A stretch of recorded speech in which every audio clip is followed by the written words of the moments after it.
Hello, today we're going to be looking at a couple of different knots that can be useful out in the woods. So we have our rope or our string.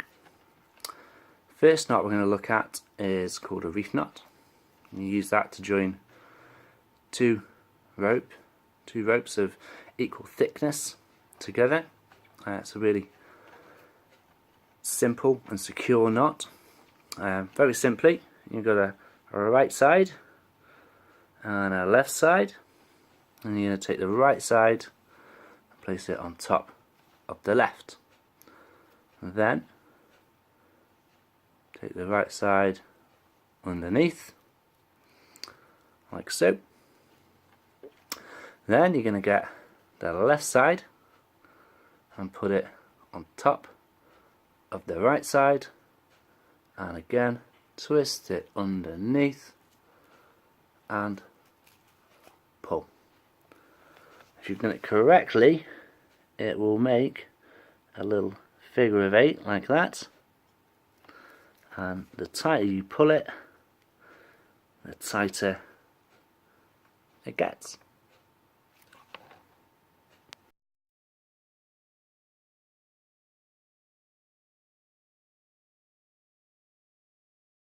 The next knot we're going to look at is a clove hitch. This is really useful for all sorts of lashings.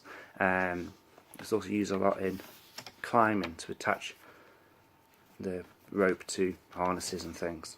Okay, so the way I like to teach this knot is where, if you can see, imagine there's a face on your knee here, and we're going to poke him in the eyes. Okay, now we're going to help him out by making him a pair of glasses. I'm going to take your rope around the first finger, around the second finger, and then you make yourself a pair of glasses like this. Now he's got his glasses, he is able to read, and you read from left to right. So you take the left hand loop, place it on top of the right hand loop like so. Now you can get your wood and poke it through the hole like so. Pull the left and the right in opposite directions, and you get this sort of diagonal strand going over the rope like that. It's really quite secure. It's quite a useful knot or hitch, as it's quite easy to release when you've finished. The other way people like to teach this is the fish on the dish method. So you twist the rope around like this to create a fish, and then you do the same process again to create a dish, and you put the fish on the dish to create your loop. Again, your piece of wood goes through, pull it from the left and the right, and there's your clove hitch.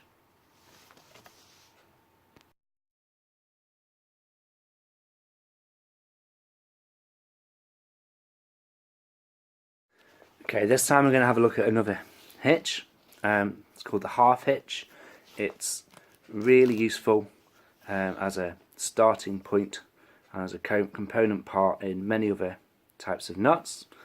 So we're going to go back to our snake metaphor this time. The snake's going to go around, go over its tail again, and back underneath.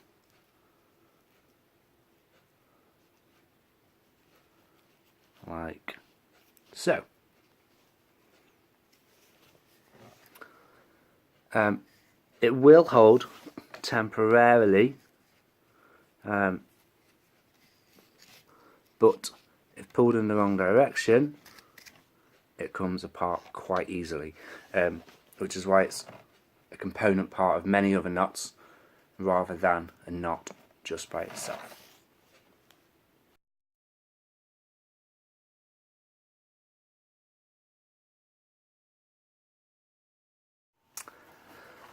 Okay, so the next knot we're gonna learn is the timber hitch. This is useful for, well, tying round large bunches of timber in order to pull it through the trees. It's also a really good knot to start off with when putting up a tarpaulin, and it goes like so. So if you imagine, here's my piece of timber. You're gonna wrap the rope around like so, and then take your loose end over the top of the other strand, underneath, and then your loose end gets wrapped around this piece of rope here, like so.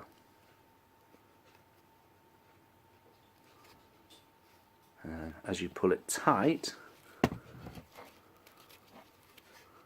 the friction on the log, on the twisted bit, grips it and it becomes quite secure. I found a good way to teach children this knot is to talk about your rope as a snake. So the snake goes around the tree, jumps over its tail,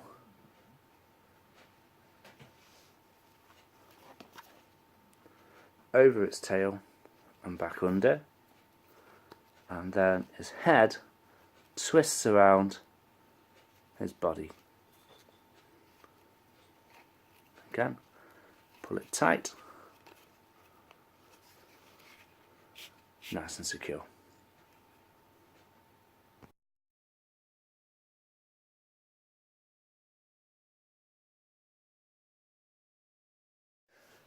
Now we're going to have a little look at some lashing techniques.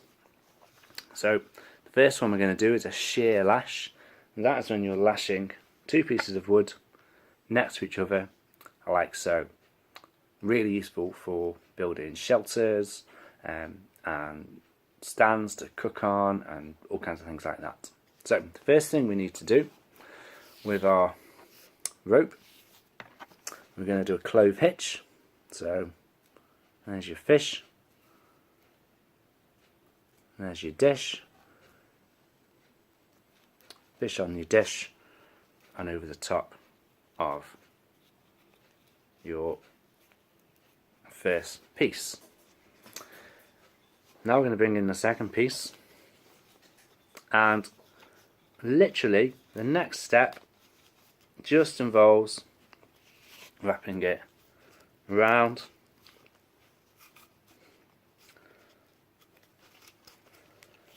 at least 3 times, and then what we're going to do is we're going to bring the rope round and we're going to go down in between the two pieces like so, and then underneath and through the other side. I'm going to do that a couple of times, pulling it tight. What this does, it just tightens up this middle section. So another one.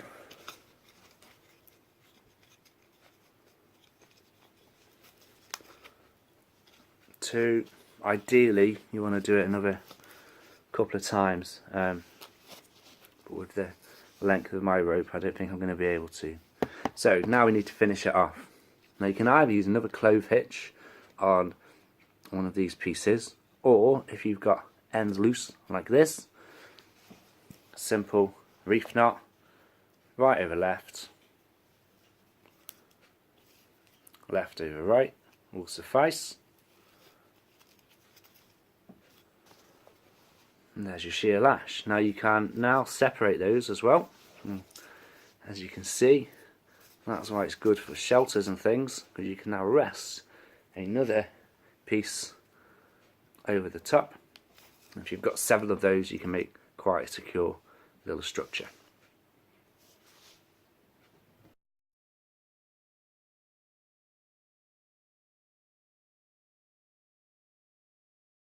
The last knot we're going to look at today is a square lash, and that is used to attach two pieces of wood at right angles to each other, like so.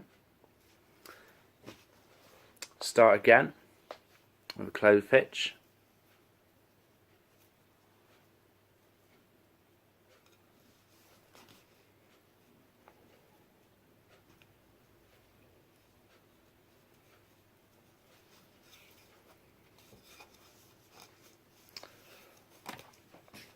Align your second piece at right angles, and now we're going to frap the rope. So we're going to go over the top of this piece and then around the back, across the front again, and around the back. Now what you can do with this loose bit is trap it in the frapping so that it's extra secure and doesn't get in the way. And you continue with that over, under, over, pulling it tight over time, under, over, under. Ideally you want to do this at least 3 or 4 times, and then you can finish it off with a clove hitch on this side.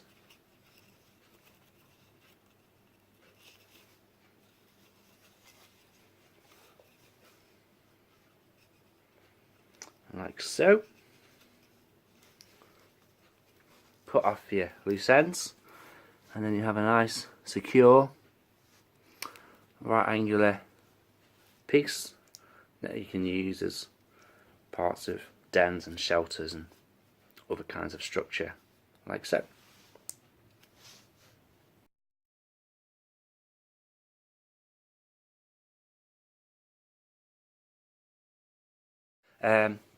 Just another couple of little pointers to think about when teaching knots to young children. It can be quite fiddly using thin pieces of string. It might be more useful to use a thicker piece of rope and allow them to grip onto it a little bit more. The processes of tying rope can be quite complicated, so it's useful to break them down into small little chunks and have a progression of skills as you go through. So before you start teaching things like the lashing techniques, make sure they understand the clove hitch, etc. The other thing to use is metaphors or stories in order to help them remember the steps as you go through. If you remember the fish and the dish for the clove hitch, and using your little snake stories in a number of different ways in order to help them remember.